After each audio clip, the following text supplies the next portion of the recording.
नमस्कार बच्चों। व्यवसाय अध्ययन की आज की इस क्लास में आप सभी का हार्दिक स्वागत। आज हम सीधे सीधे F.W. टेलर के द्वारा दिए गए वैज्ञानिक प्रबंध के सिद्धांतों के बारे में जानेंगे। देखिए, जब शुरुआत हुई थी औद्योगिक क्रांति की, तो उस दौरान जो कारखाना संगठन होते थे, ठीक है, उनकी कोई स्थापित पद्धति मीमांसा नहीं थी। अर्थात उनके काम करने की कोई एक सेट मेथडोलॉजी हो या एक मैकेनिज़्म हो, ऐसा बहुत ज़्यादा नहीं था।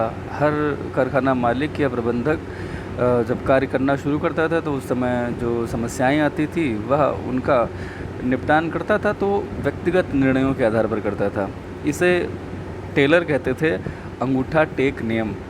अंगूठा टेक नियम अपनाने पर कारखानों का प्रबंध करते समय प्रबंधक परिस्थिति के अनुसार कार्य करते थे, लेकिन उन्हें प्रयत्न एवं मूल की पद्धति की सीमाओं का सामना करना पड़ता था।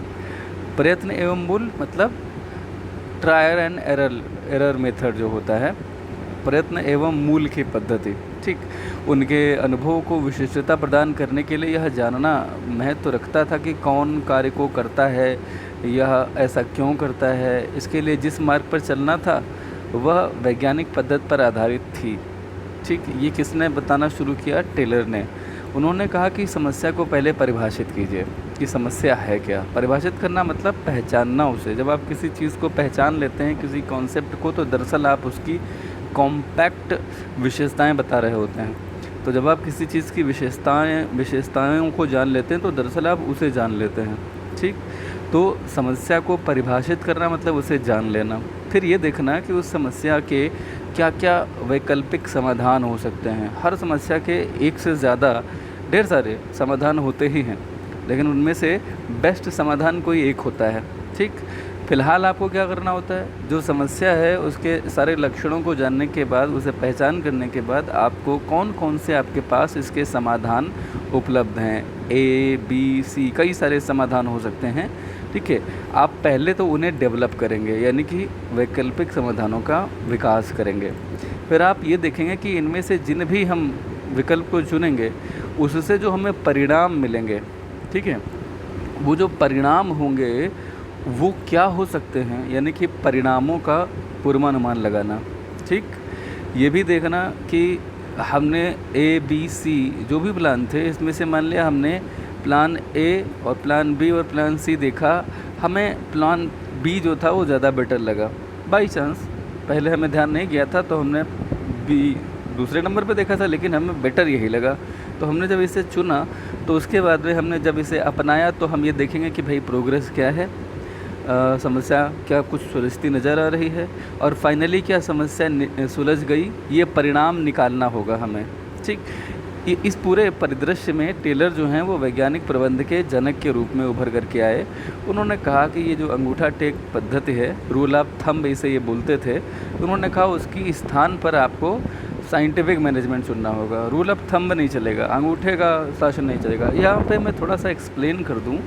अंगूठा टेक पद्धति या रूल ऑफ थंब का मतलब ये था, जैसे पहले पुराने ज़माने में, प्राचीन काल में कह लीजिए, अपने यहाँ राजा महाराजा हुआ करते थे। राजा महाराजा, आपने अच्छा ये अकबर और बीरबल के किस्से तो सुने ही होंगे।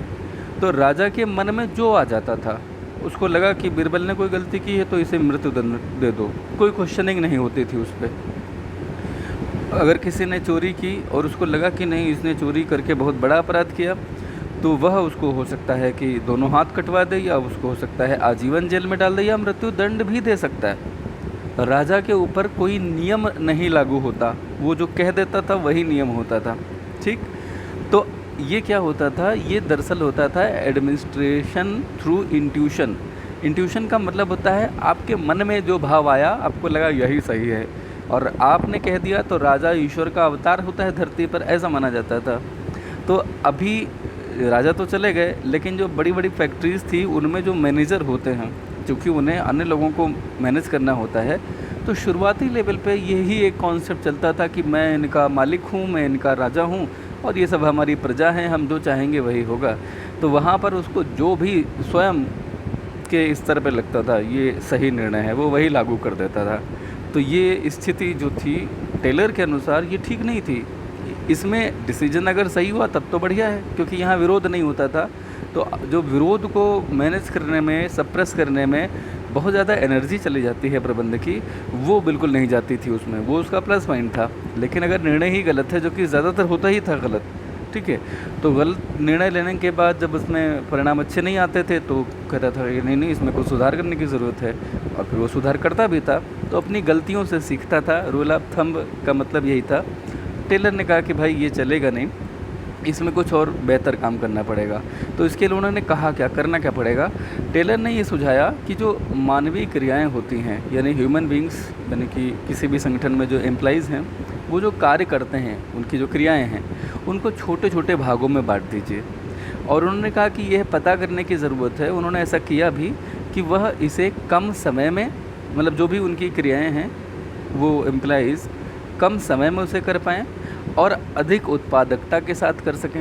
ये कैसे हो सकता है, इस पर विचार करने की आवश्यकता है। यानी कि जो जो क्रियाएं कर्मचारी करते हैं, उन क्रियाओं को कम से कम समय में भी करते हुए और ज़्यादा से ज़्यादा उत्पादन वो कर सकें। अब ये तो जादू जैसा काम था जो टेलर सोच रहे थे, लेकिन उन्होंने इसे संभव करके दिखाया। उन्होंने व्यावसायिक क्रियाओं को स्तरीय उपकरण, यानी कि स्तरीय का मतलब होता है स्टैंडर्ड उपकरण, यानी कि इक्विपमेंट, यानी हाई क्वालिटी इक्विपमेंट उन्हें दे दिए जाएँ। जैसे उत्पादन में वृद्धि अगर चाहते हैं, पद्धतियों एवं प्रशिक्षित कर्मचारियों द्वारा उस काम को करना, गुणवत्ता में सुधार करना, लागत को कम करना। बर्बादी का मतलब होता है जब कहीं पे भी प्रोडक्शन हो रहा होता है तो थोड़ा बहुत जो है बर्बाद हो ही जाता है। आप घर के किचन में देखिए जा कर के, जब कभी भी खाना बनाया जाता है तो आप देखते हैं कि 2, 3, 4, 5 दाने चावल के जो है वो माताएं बहनें धुल रही होती हैं किचन में, तो धुलने के दौरान ही 3-4 दाने जो हैं वो वेस्ट हो जाते हैं। होता है ना, कभी आप चाय बनाते समय चीनी डालिए तो उसमें आप देखते हैं कि जल्दी से आपने निकाला तो 1-2 दाने कुछ इधर उधर गिर गए। ये सामान्य वेस्टेज है, जिसे रिड्यूस तो किया जा सकता है, लेकिन बिल्कुल भी कम नहीं किया जा सकता, बिल्कुल गायब नहीं किया जा सकता। थोड़ा बहुत वेस्टेज तो होगा, ठीक है। अभी आप देखिए जो कोविड-19 की वैक्सीन जो लगाई जा रही हैं, आप अक्सर न्यूज़ में पढ़ते हैं कि तमाम जगह पे जो टीके थे वो वेस्ट हो गए, ख़राब हो गए। तो देखिए, बर्बादी को कम करने की कोशिश की जा सकती है उचित प्रबंधन के द्वारा। अगर मिसमैनेजमेंट है तो बर्बादी ज़्यादा होगी। टेलर कह रहे हैं कि मिसमैनेजमेंट नहीं, रूल ऑफ थंब नहीं, साइंटिफिक मैनेजमेंट अपनाना होगा। इसके लिए मेन बातें उन्होंने बताई क्या क्या थी। उन्होंने कहा कि आप क्या करें, कामों को जो लोग करते हैं उनको छोटे छोटे भागों में बाँटें, ठीक है, छोटे छोटे भागों में बाँटें, ताकि छोटे छोटे भागों में जो क्रियाएं थी, जब आपने मानवीय क्रियाओं को बांट दिया उसमें, तो वह कम समय में कर पाएंगे और अधिक उत्पादकता ला पाएंगे। इसके लिए उन्होंने यह भी कहा कि व्यावसायिक क्रियाओं को स्तरीय उपकरण यानी हाई क्वालिटी इक्विपमेंट दिए जाएं, उत्पादन में वृद्धि के लिए पद्धतियां और एवं प्रशिक्षित कर्मचारियों द्वारा उत्पादन किया जाए। कोई भी उत्पादन करने में ना लगा लिया जाए, पहले कर्मचारियों को ट्रेनिंग दी जाए बाकायदा, और जो उनकी काम करने की जो पद्धतियाँ हैं, ठीक है, पद्धतियाँ मतलब मैकेनिज़्म, पद्धति का मतलब वैसे मेथडोलॉजी होता है, ठीक है, सिस्टम भी कह सकते हैं। सिस्टम ज़्यादा सही शब्द है इसके लिए, जो अंग्रेज़ी जो डिक्शनरी है वहाँ पर। तो पद्धतियाँ यानी कि एक सिस्टम डेवलप कर देना और प्रशिक्षित कर्मचारियों के द्वारा ही उत्पादन हो, गुणवत्ता में सुधार हो, जो भी उत्पादन हो रहा है वो क्वालिटेटिव हो, लागत कम हो और बर्बादी भी कम से कम हो जाए। ये था टेलर का। तो अब हम थोड़ा सा जानेंगे टेलर ने जो बात कही थी वो क्या है। उनकी खुद की भाषा में उन्होंने कहा था कि वैज्ञानिक प्रबंध यह जानने की कला है कि आप श्रमिकों से क्या काम कराना चाहते हैं। First of all you should know what work you want your employees to do. अगर नहीं पता तो काम नहीं होने वाला, ठीक है। फिर यह देखना कि वह यानी कि वो कर्मचारी उसी काम को सर्वोत्तम ढंग से, पहले तो इन द बेस्ट वे, ठीक है, देन कम से कम लागत पर, at the minimal cost you can say. Minimal एक शब्द आता है, मिनिमल, ठीक है। तो मिनिमल कॉस्ट का मतलब होता है कि लागत न्यूनतम तो संभव नहीं होती, लेकिन जितनी संभव है उतनी कर ली जाए। तो बेथलहम स्टील कंपनी जिसमें टेलर स्वयं कार्यरत थे, उसमें उन्होंने वैज्ञानिक प्रबंध के सिद्धांतों को लागू करने से उत्पादकता में 3 गुना तक की वृद्धि की। आप अनुमान लगा लीजिए। तो उनका पहला सिद्धांत था, आइए हम चर्चा करते हैं। उन्होंने कहा कि वैज्ञानिक पद्धति होनी चाहिए, ना कि अंगूठा टेक पद्धति। इसे थोड़ा सा जान लें। अभी मैंने आपको इसके बारे में हालांकि बता दिया है। अंगूठा टेक जो नियम है उसकी सीमाएं क्या हैं ये आपने जान लिया कि उसमें इंट्यूशन से काम किया जाता है, जो गलत भी हो सकती है। एक व्यक्ति की इंट्यूशन गलत हो सकती है। अगर आप तथ्यों पर आधारित डिसीजन नहीं लेंगे, जो मन में आ गया वो डिसीजन ले लेंगे, तो उसमें गलती हो सकती है। तो टेलर का अपना जो विश्वास था वो यह था कि अधिकतम कार्यक्षमता में वृद्धि केवल एक ही सर्वोत्तम विधि से हो सकती है, और वो है वैज्ञानिक प्रबंधन। उन्होंने कहा कि जो इनकी पद्धति है इसको अध्ययन एवं विश्लेषण के द्वारा आप चाहें तो विकसित कर सकते हैं, और वह पद्धति ऐसी हो जो एक मानक पद्धति हो जाए, जिसे हर व्यक्ति अलग अलग परिस्थितियों में थोड़े से मॉडिफिकेशन के साथ अप्लाई कर सके। ठीक है, इस प्रकार से विकसित पद्धति को पूरे संगठन में अंगूठा टेक नियम के स्थान पर उन्होंने कहा कि लागू करना चाहिए।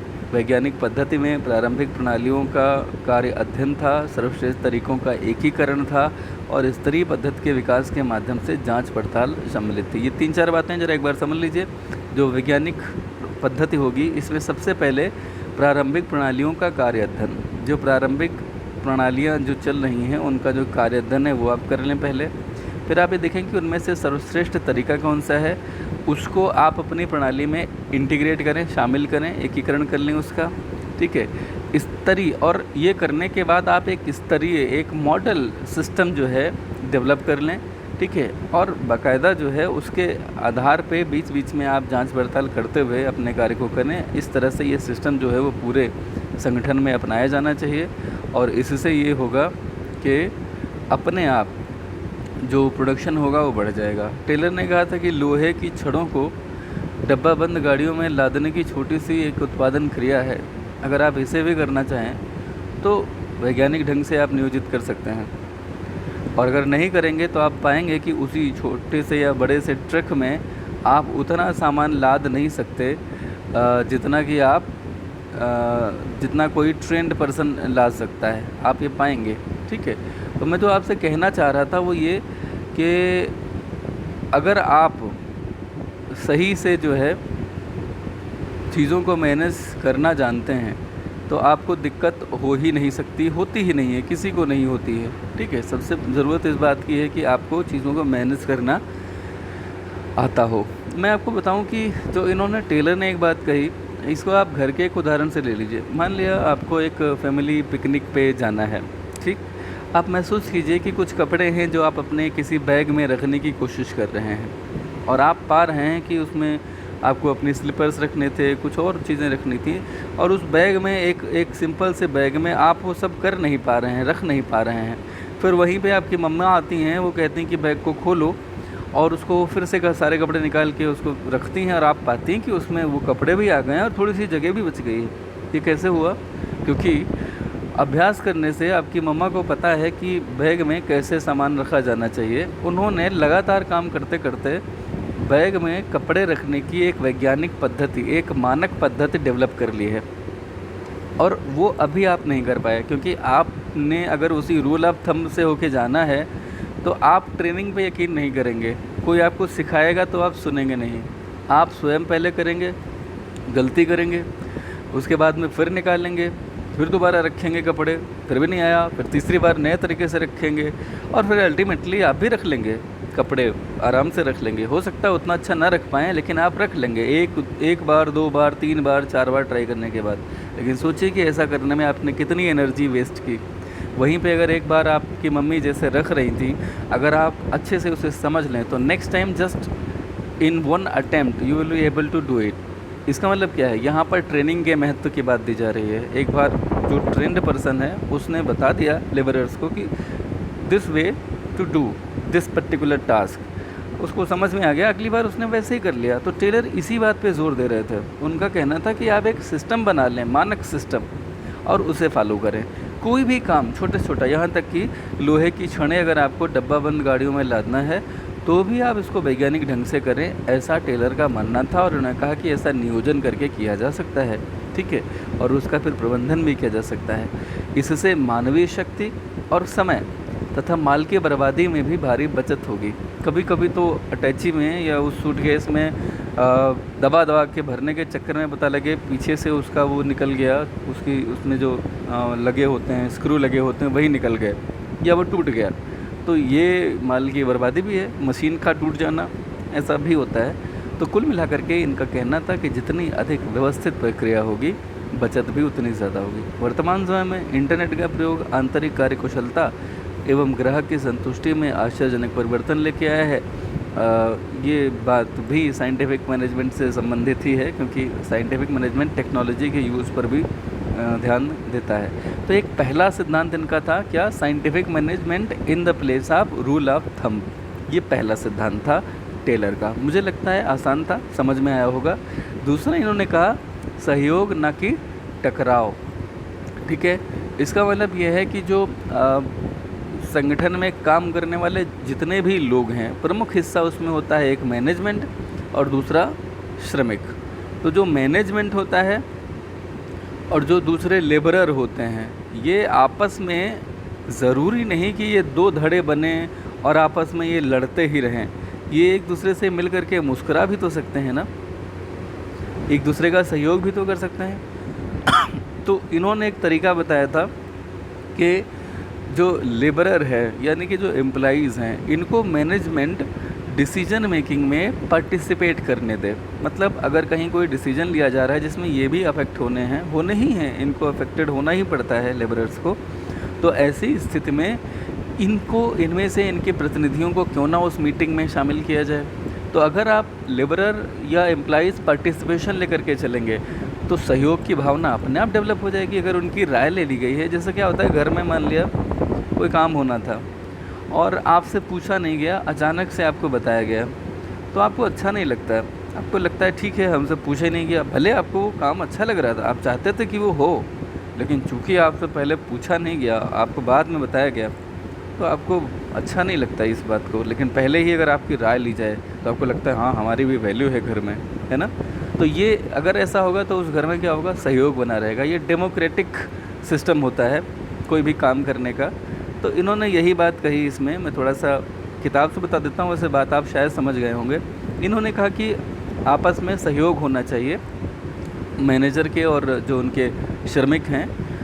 कारखाना प्रणाली में प्रबंधक जो होता है ये श्रमिक और मालिक इन दो के बीच की कड़ी होता है। प्रबंधक श्रमिकों से कार्य पूरा कराने का उसे अधिकार होता है। ये कौन देता है, उसे मालिक देता है। तो आप आसानी से ये बात समझ सकते हैं कि इस प्रकार से वर्ग भेद यानी कि प्रबंधक बनाम श्रमिक जो एक हमेशा वर्सेस चला करता है, दिस वर्सेस दिस, जैसे होता है ना कि फला वर्सेस दिस, तो पति वर्सेस पत्नी। अब ये वर्सेस क्यों है, मतलब कोई कंपटीशन, कोई युद्ध थोड़ी चल रहा है। यहाँ पर वर्सेस क्यों होना चाहिए, यहाँ पर साथ होना चाहिए ना उनका, तो साथ होना चाहिए, वर्सेस नहीं होना चाहिए। कोई प्रतियोगिता, कोई कंपटीशन नहीं चल रहा है। तो यहाँ पर बात वही है कि वर्ग भेद ना बने, ठीक है, प्रबंधक बनाम श्रमिक ये सिचुएशन ही ना आने पाए। टेलर कहते हैं कि इस टकराव से श्रमिक, प्रबंधक, कारखाना मालिक किसी को भी लाभ नहीं मिलता। उसने ये कहा, टेलर ने कहा कि प्रबंध और श्रमिकों के बीच पूरी तरह से सहयोग पर जोर दिया जाए। दोनों को ये समझना चाहिए कि दोनों का ही महत्व है, प्रबंधक का भी और श्रमिकों का भी। क्योंकि श्रमिक उतने ज़्यादा ट्रेंड नहीं है, अगर प्रबंध उन्हें सही से गाइड ना करे तो शायद वह न तो ज़्यादा उत्पादन कर पाएंगे और इस वजह से ज़्यादा कमा भी नहीं पाएंगे, ठीक है। तो उन्होंने कहा कि प्रबंधक और श्रमिक दोनों संपूर्ण मानसिक क्रांति पर आएँ। संपूर्ण मानसिक क्रांति मतलब, मानसिक क्रांति का मतलब दोनों दिमाग लगाएं कि क्या बेस्ट से बेस्ट तरीका हो सकता है किसी काम को करने का, ठीक है। यानी कि दोनों मानसिक क्रांति से एक तो पहले अपना जो वर्सेस होता है कि मैनेजमेंट वर्सेस एम्प्लॉइज़, ये मेंटालिटी को ख़त्म करें, इनका ये कहना था।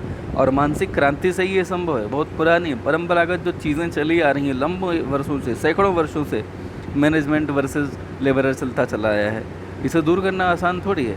जैसे घरों में आप देखें जो बहुत लंबे समय से चल रहा है, अगर कोई लड़का है, बॉय और अगर कोई गर्ल है, ठीक है, तो आप देखिए कि बड़े पढ़े लिखे परिवारों में भी लड़कों और लड़कियों के बीच में सामान्य जो है ये सेंटेंस कहते हैं माता पिता मिलते हैं कि नहीं बेटा तुम लड़की हो, तुम्हें थोड़ा सा संभल के बात करनी चाहिए। अब सवाल ये है कि जो लड़का है उसको संभल के बात क्यों नहीं करनी चाहिए? ये भी तो होना चाहिए ना।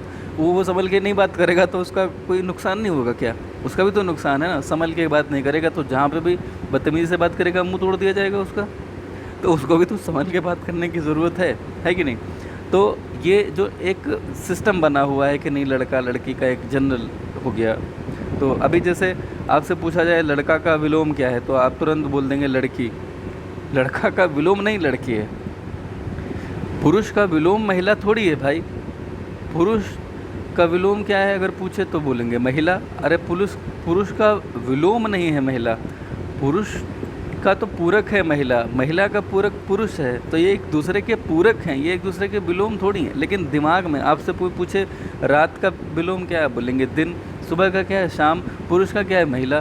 क्यों है भाई महिला विलोम? ये विलोम है एक दूसरे के नहीं है, ये एक दूसरे के पूरक हैं। तो अभी समझने की ज़रूरत ये है कि ये जैसे एक माइंड सेट बना हुआ है, अगर इसको बदलना है तो पहले मेंटेलिटी बदलनी पड़ेगी। और एकदम से कोई चीज़ अगर बदल दी जाती है, जैसे आप सुनते हैं ना कि क्रांति आ गई उस देश में, तो क्रांति का मतलब है कि सरकार बदल दी गई। कुछ लोगों ने पहले विरोध प्रदर्शन किया, वो अहिंसक हिंसक दोनों तरह का हो सकता है। हालांकि जितनी क्रांतियाँ हुई हैं जो एकदम से परिवर्तन होते हैं वो हिंसक ही हो जाते हैं। तो हिंसक का मतलब है कि फिर उसमें चोट लगती है किसी न किसी को। तो जब आप मानसिक क्रांति करते हैं तो बने बनाए पुराने पैटर्न को चोट लगती ही है।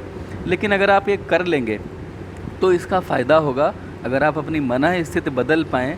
और एक जो होता है ना वर्सेस का, यानी कि बनाम फला, यानी आपस में एक तकरार एक विवाद, इसको ख़त्म कर दीजिए किसी भी तरह से, तो आप पाएंगे ना कि दोनों का फ़ायदा है। श्रमिक संगठन हड़ताल नहीं करेंगे और जो मैनेजर्स होंगे वो इस पे हमेशा जोर नहीं देंगे कि कैसे इनकी कम से कम सैलरी कर दी जाए, इनका वेतन कैसे कम से कम कर दिया जाए।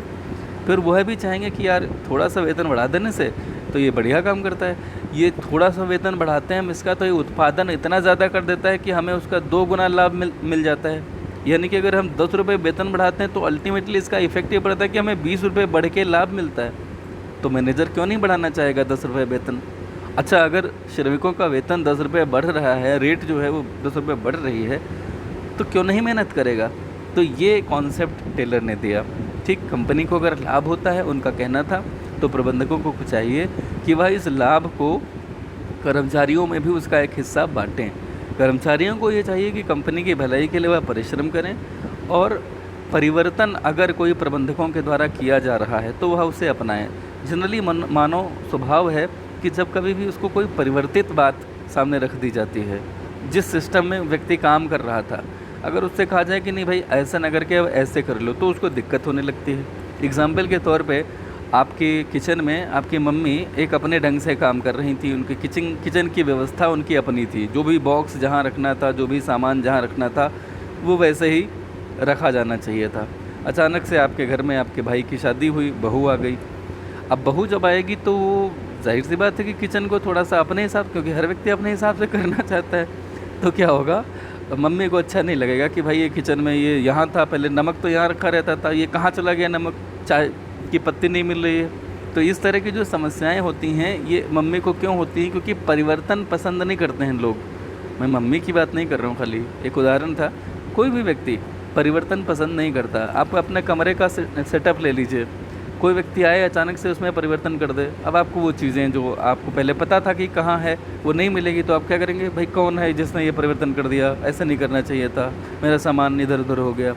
मनुष्य जो है स्वभावतः परिवर्तन का विरोध करता है, लेकिन अगर वो परिवर्तन आपके हित में है, अगर प्रबंधकों ने कोई परिवर्तन किया है, नया सिस्टम लॉन्च किया है, नई मशीन लेके आए हैं, नई टेक्नोलॉजी लेके आए हैं, तो उसका विरोध मत कीजिए, उसे स्वीकार कीजिए, वो आपके हित में है, ये भरोसा रखिए। टेलर ने कहा कि वैज्ञानिक प्रबंध इस दृढ़ विश्वास पर आधारित है कि दोनों का हित समान है। कर्मचारियों की समृद्धि के बिना प्रबंधकों की समृद्धि संभव नहीं है।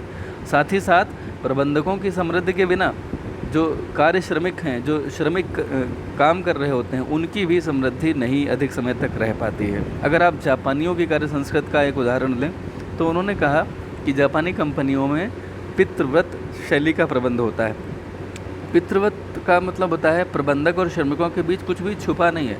श्रमिक यदि हड़ताल करते हैं तो वह काले बिल्ले लगा लेते हैं, लेकिन प्रबंध की सहानुभूति प्राप्त करने के लिए सामान्य घंटों से भी ज़्यादा कार्य करते हैं। बस खाली उनको अगर हड़ताल करनी है तो वो ब्लैक स्ट्रिप जो है वो लगा लेंगे, बांध लेंगे माथे पे या कहीं पे भी लगा लेंगे काला बिल्ला, लेकिन ऐसा नहीं कि वो काम नहीं करेंगे, वो काम और ज़्यादा करेंगे सामान्य घंटों से।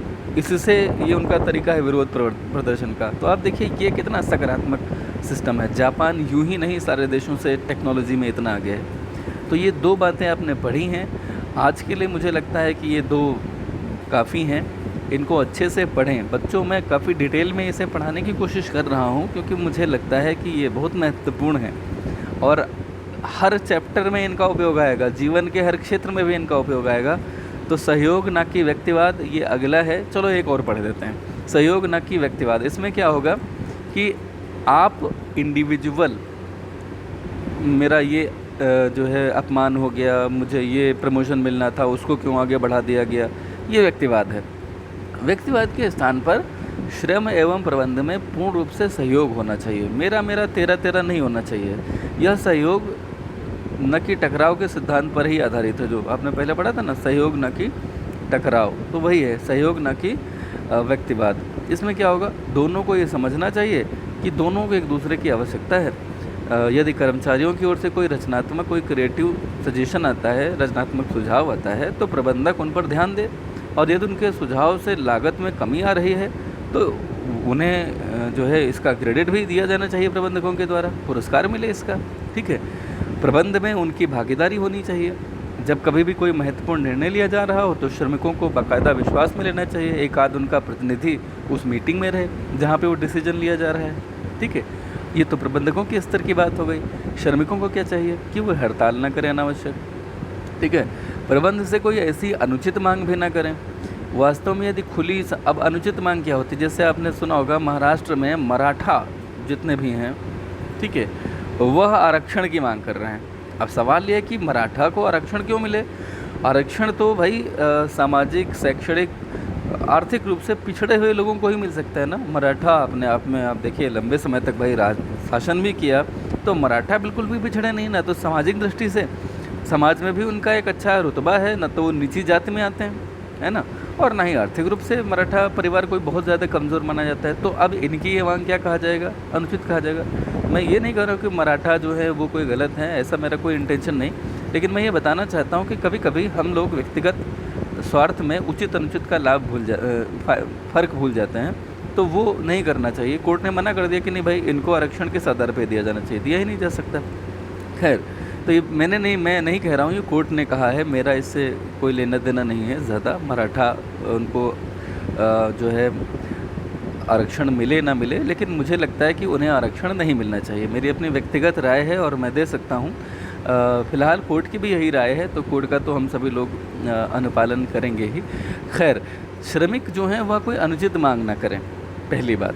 वास्तव में यदि खुली संप्रेषण व्यवस्था हो, अब खुली संप्रेषण व्यवस्था क्या है, ओपन कम्युनिकेशन सिस्टम, यानी कि at any time whenever an employee thinks that there is a problem, he और she may go to her manager and ultimately can tell the manager her problem, and whatever the suggestion she have, that person can give to his senior and ultimately get a solution. Okay, so खुली संप्रेषण व्यवस्था है क्या कि इसमें अगर आप एक दूसरे से बात कर लेते हैं, मन में कोई बात नहीं रखते हैं, तो कभी भी कोई गैप होगा ही नहीं। जब हम कम्युनिकेट नहीं कर पाते हैं तो अल्टीमेटली हम क्या पाते हैं कि हमारे बीच में गलतफहमियां शुरू हो गई, फिर जो है अल्टीमेटली कन्फ्यूजन होती, फिर जो है वो वर्सेस वाला भाव शुरू हो जाता है, फलां वर्सेस फलां। एक वसीम बरेलवी साहब का बेहतरीन सा शेर है कि करीब आओ तो शायद हमें समझ लोगे, ये फासले तो गलतफहमियां बढ़ाते हैं। तो यहाँ पर करीबी चाहिए, इतना करीब होना चाहिए श्रमिकों को प्रबंधक से कि जब कभी भी कोई समस्या लगे कि प्रबंधकों ने सही डिसीजन नहीं लिया, तो वह जा करके उनसे खुले संप्रेषण के अंतर्गत बात कर सके। ठीक है, अब जापानी कंपनियों का इन्होंने वही उदाहरण दिया कि वहाँ पे वो नियोक्ता कर्मचारियों की आवश्यकताओं का अपने आप ध्यान रखते हैं, वो पितृवत शैली है उनकी। पितृवत मतलब पिता की तरह। तो टेलर कहते हैं कि श्रमिक एवं प्रबंध के बीच में कार्य एवं उत्तरदायित्व का लगभग समान विभाजन होना चाहिए।